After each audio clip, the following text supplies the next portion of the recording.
দর্শক, ধর্ষণের বিরুদ্ধে দেশব্যাপী যে সচেতন অবস্থান চলছে তারই ভিতরে ঘটে গেছে একটি মর্মান্তিক ঘটনা।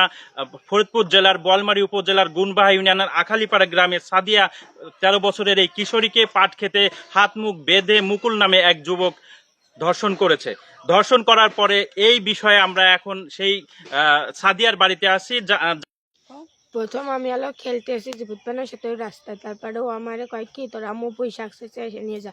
আমি কইছি কি আম্মু তো পুঁইশাক খায় না, অ্যালার্জি। তারপরে কইছে কি তোর আপা চাইছে নিয়ে যা। আমি তারপরে গেছি, কইছি কি দেন, তাহলে ফাঁকায় দাঁড়াই করছি কি দেন।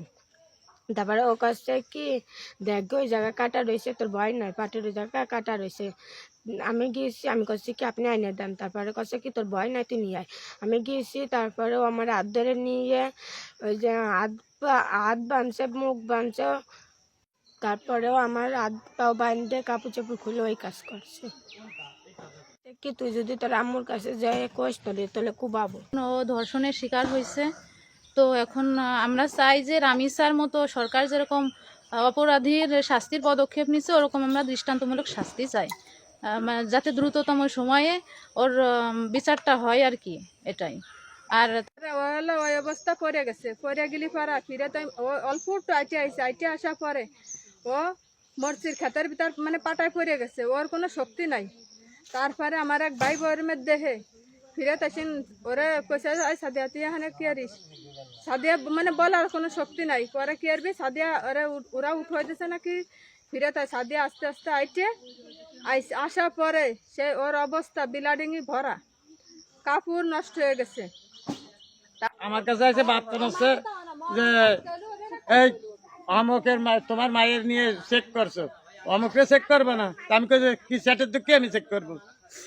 ওই কলিপাড়া তারা গেছে এই ভাষে যে কজন দেখছে তাকারে যে গিরের বাটি পর্যন্ত ভাঙতে চাইছে করা হয়েছে। আমি তাদেরকে বলেছি যে এটার বিষয় তারা যেন আইনগত ব্যবস্থা গ্রহণ করেন, যেহেতু ধর্ষণ এটা সরকার, বিশেষ করে বর্তমান আমাদের প্রধানমন্ত্রী তারেক রহমান সাহেবের সরকার চাচ্ছে এই ধরনের ধর্ষণ যেন ধর্ষণের জন্য প্রকৃতপক্ষে বিচার হয়। সেজন্য আপনারা ইতিমধ্যে দেখেছেন যে এই কয়েকদিন আগেও একটা ধর্ষণ এবং হত্যাকাণ্ড করেছে, তারা স্বামী স্ত্রী দুইজনকেই মৃত্যুদণ্ড দেওয়া হয়েছে। তো ধর্ষণের শাস্তি হচ্ছে মৃত্যুদণ্ড। আমি মনে করি যে এটা আইনগত ব্যবস্থা তারা গ্রহণ করতে আমরা বলেছিলাম, তারা করেছে। আমি এই ঘটনার ন্যায় বিচার প্রার্থনা করি। মুকুল, আপনার কি হয়? মুকুল ছেলে হয়। আচ্ছা, এই যে সাদিয়া নামে যে 11 বছরের মেয়েটাকে ধর্ষণ করছে পাট খেতে নিয়ে হাত মুখ বেঁধে, এ বিষয়ে আপনি কতটুকু জানেন? আচ্ছা বাবা, আমি তো ওইসব কিছুই জানি না। আচ্ছা, কিছু জানেন না? আচ্ছা, আপনার ছেলে কয়দিন ধরে বাড়ি নেই?